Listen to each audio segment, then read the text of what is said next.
Kembali lagi di Oke Sih, Oki Rengga dan Sepak Bola Indonesia hari ini. Setelah minggu lalu kita bahas tentang Patrick Kluivert dengan para staf-staf pelatihnya yang cukup mentereng. Minggu ini aku mau berdiskusi tentang pemain-pemain yang bakal dipanggil oleh Patrick Kluivert di round ketiga kualifikasi Piala Dunia lawan Australia nanti pastinya. Siapa pemain-pemain yang punya potensi bakal dipanggil lagi? Apakah itu pemain lokal dari BRI Liga 1 atau pemain-pemain yang bermain di luar? Karena saat ini pemain kita di Liga Thailand itu ada 3. Ada Asnawi, ada Arhan, ada Ronaldo Kuateh. Di Malaysia ada Jordi Amat, ada Sadil Ramdhani. Di Belgia lumayan banyak, ada Verdong.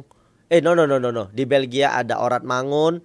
Kalau jadi ada Red Wall, susah kali namanya. Siapa sih? Jairo. Siapa namanya? Jairo Red Wall gitulah. Bakal ada dia. Ada siapa lagi ya di Belgia ya? Di Belgia kayaknya cuman itu deh. Kalau di Belgia. Ada lagi nggak ya? Ada lagi nggak sih di Belgia? Nggak ada ya. Di Italia ada Jai. Di Amerika ada Martin Pas. Oh ini nih lengkap nih. Di Belanda yang banyak. Di Belanda tuh hampir berapa orang ya? Ada Mads Hilgers, ada Tom Hai, ada Ivar, ada siapa lagi? Verdong, ada Eliano. Oh di Belgia ada Sandy Walsh. Banyak lah. Kita lihat siapa yang berpotensi dipanggil. Nah, kita mulai dari penjaga gawang. Ini kita berdiskusi ya. Ini pemain-pemain yang menurutku layak untuk dipanggil timnas. Kita mulai dari penjaga gawang ya. Penjaga gawang sudah pasti kita bakal mengandalkan Martin Pas. Martin Pas. Setelah itu Martin bakal ditemanin oleh penjaga gawang lainnya. Kalau dari aku yang masih sangat layak untuk menemani Martin Pas adalah Hernando. Hernando merupakan salah satu penjaga gawang terbaik yang dimiliki Indonesia saat ini. Selain Hernando ada siapa ya? Untuk penjaga gawang. Oki Rengga mungkin? Tidak mungkin. Tidak mungkin. Walaupun dia penjaga gawang tapi itu sangat tidak mungkin dia dipanggil timnas. Fokus gini aja lah Ki, syuting-syuting gini santai kali. Siapa ya? Hernando, Nadeo. Enggak sih, menurutku harusnya kasih kesempatan ke kiper lain lah. Nadeo kayaknya nggak dipanggil. Ada kiper lain yang dipanggil. Berarti ada Martin Pas, Hernando, sama satu lagi nanti kita lihat penjaga gawangnya. Kalau menurutku yang boleh dipanggil siapa kemarin kiper timnas Piala AFF? Cahya Supriyadi. Boleh tuh Cahya Supriyadi. Boleh. Untuk ngasih pengalaman dia juga.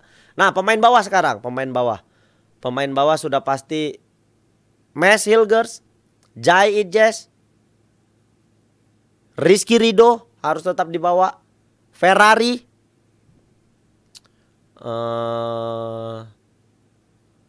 Verdong, kanannya Kevin Dix, Sandy Walsh, Sain Patinama masih boleh tuh dipanggil. Hapner, Elkan Bagot juga pelatih baru, kita tidak tahu seperti apa kemauan Patrick Kluivert, tapi menurutku Elkan Bagot masih sangat amat layak untuk dipanggil timnas Indonesia. Jordi Amat, kayaknya Jordi cukup lah ya, istirahat lah. Arhan boleh buatku, Arhan boleh. Kita langsung masuk ke lini tengah. Lini tengah ada Ivar, ada Nathan, Tom Hai, siapa lagi?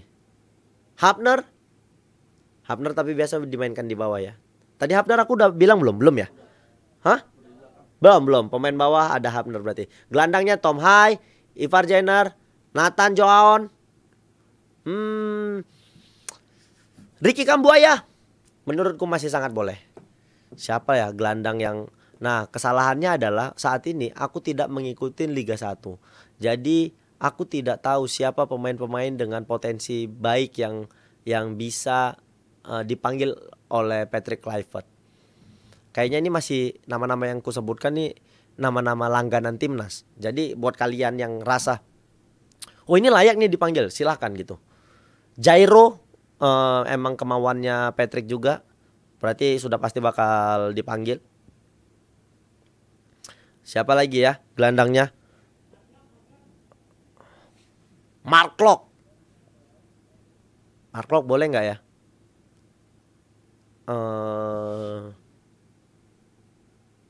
Nggak dulu deh. Nggak dulu. Terlalu banyak pemain tengah nanti pada akhirnya. Siapa tuh yang belum ku sebut? Orat Mangun tapi di depan. Marcelino biasa main jadi playmaker di lini tengah. Oke, sekarang kita ke lini depan.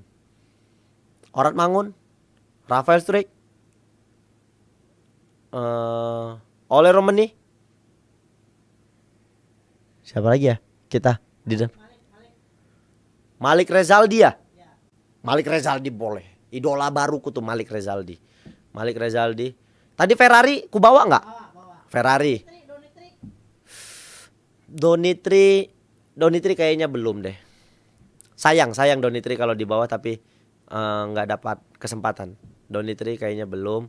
Donitri 1-2 tahun lagi sih menurutku. Egy boleh. Egy masih sangat boleh karena punya gaya bermain Egy musim ini bagus sekali di klub. Dia juga salah satu top skor kemarin di Liga 1. Dan kayaknya ya, yang buatku nih, Stefano Lillipali kayaknya layak untuk dipanggil lagi. Menurut kan gimana? Layak atau enggak Stefano Lillipali dibawa sama Kluivert untuk masuk ke dalam skuad timnas? Cukup tajam menurutku ini, cukup menarik pemain-pemain yang mungkin bakal dipanggil. Nggak tahu nanti bakal ada kejutan atau siapa pemain-pemain yang Sadil kayaknya nanti dulu deh. Sadil nggak dulu. Egy, Ricky Kambuaya, Rizky Ridho, Witan, Sulaiman, Witan boleh. Egy, Rizky Ridho, Ferrari, Witan Sulaiman, Ricky Kambuaya. 5 orang ini menurutku pemain lokal yang sepertinya peluang untuk tetap memperkuat timnas masih besar. Ditambah Rezaldi kan? Malik Rezaldi itu adalah idola baru tuh, Malik Rezaldi. Hoki sama Sananta. Kalau Hoki sama Sananta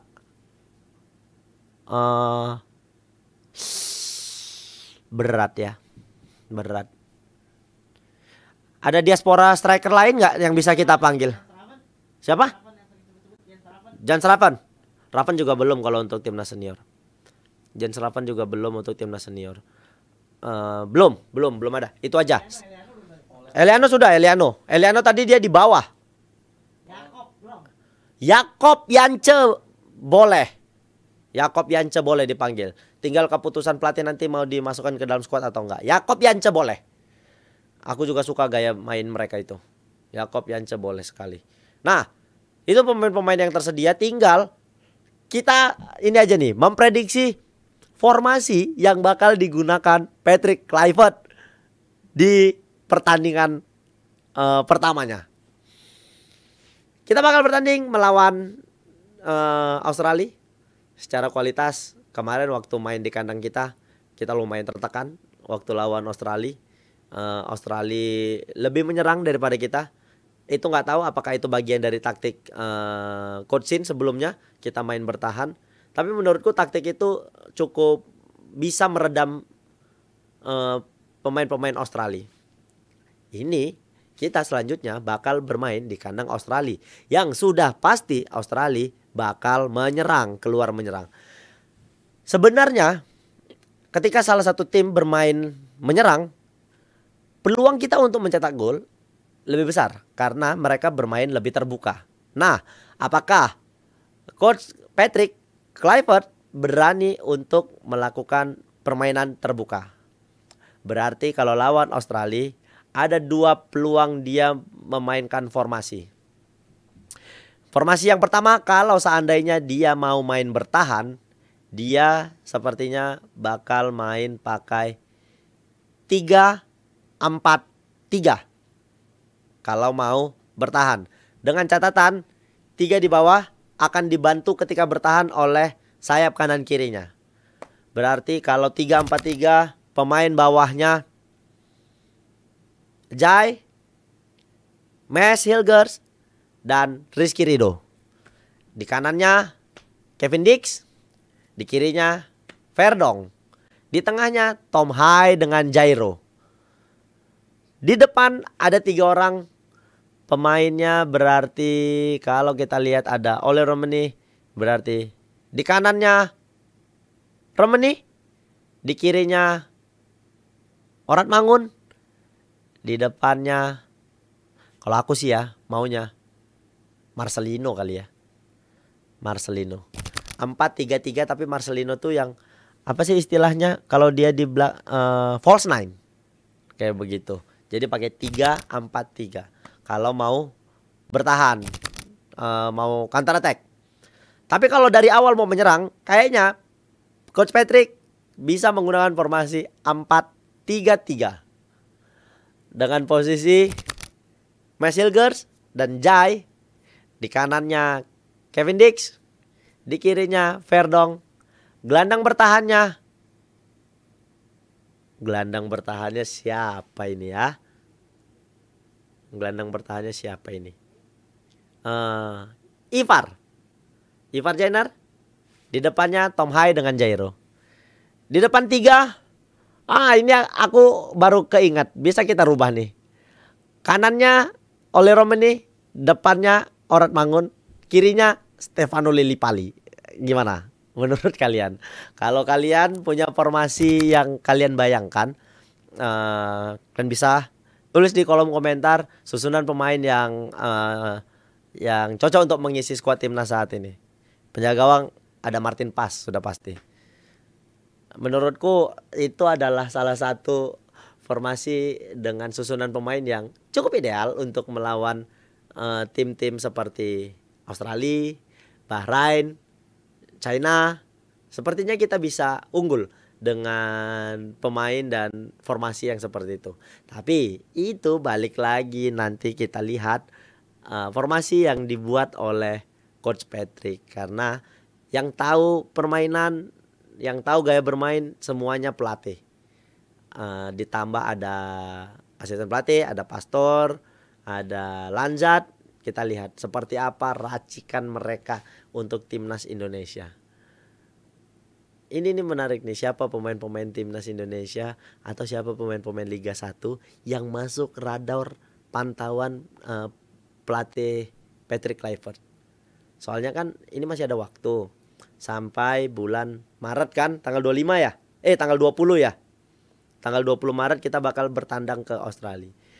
Coach Patrick masih punya kesempatan untuk menonton pertandingan-pertandingan di Liga 1, melihat pemain-pemain yang berpotensi. Masih terbuka semua peluangnya untuk pemain manapun siapapun. Karena kalau mengandalkan pemain diaspora saja tidak cukup untuk memenuhi satu skuad.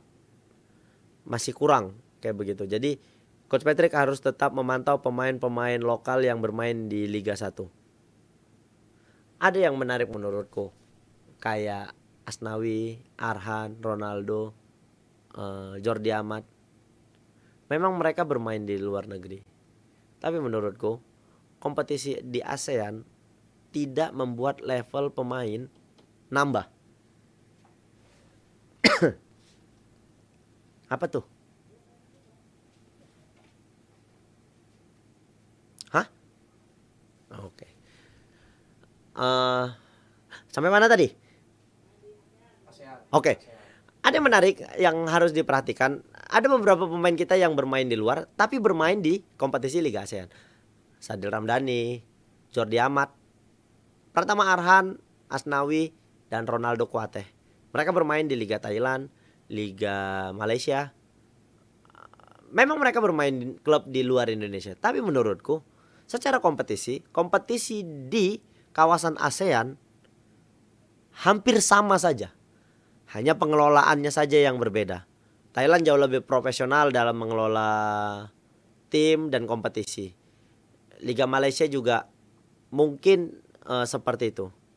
Tapi secara bermain, secara permainan tidak terlalu jauh berbeda. Makanya bisa kita lihat level Asnawi, level Jordi Amat, Arhan karena baru bergabung tidak terlalu banyak perkembangan. Sadil Ramdhani tidak terlalu banyak perkembangan karena tidak terlalu jauh berbeda dengan Liga 1.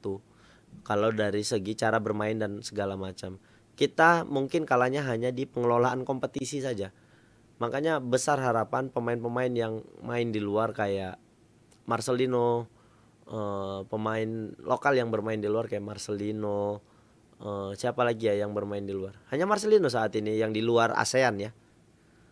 Harus bisa lebih menaikkan kualitas bermain, menaikkan stamina, menaikkan visi bermain supaya bisa dapat kepercayaan dari pelatih. Asnawi dapat posisi inti di timnya. Begitu juga dengan Arhan kemarin main sebagai pemain pengganti. Jordi Amat bahkan kapten di timnya. Tapi secara kompetisi tidak terlalu kompetitif. Jadi mainnya ya hampir sama saja kayak begitu. Bahkan Jordi Amat mengalami penurunan ketika bermain di Liga Malaysia secara kualitas bermain. Karena kompetisi itu sangat berpengaruh ke permainan si pemain. Harapanku dengan pemain-pemain yang ada, harusnya Coach Patrick beserta staf pelatih bisa meracik dan memberikan sesuatu yang membuat kita memiliki keyakinan terhadap mainnya timnas sendiri. Minum dulu, agak haus nih. Karena kan keputusan pemain semua segala macam itu ada di tangan pelatih. Kalau dia nggak bisa memanfaatkan pemain yang dia panggil, berarti ada sesuatu yang salah dari pelatih tersebut. Dan kita berharap itu tidak terjadi di timnas kita. Kita berharap Coach Patrick bisa langsung nyatu dengan pemain, bisa langsung bonding dengan pemain, ngeblend dengan pemain, jadi komunikasi baik, semua segala macam baik, biar bisa ngebentuk satu tim yang sangat solid dan kuat untuk sebuah tim nasional Indonesia. Tim nasional lah, khususnya di Indonesia ini.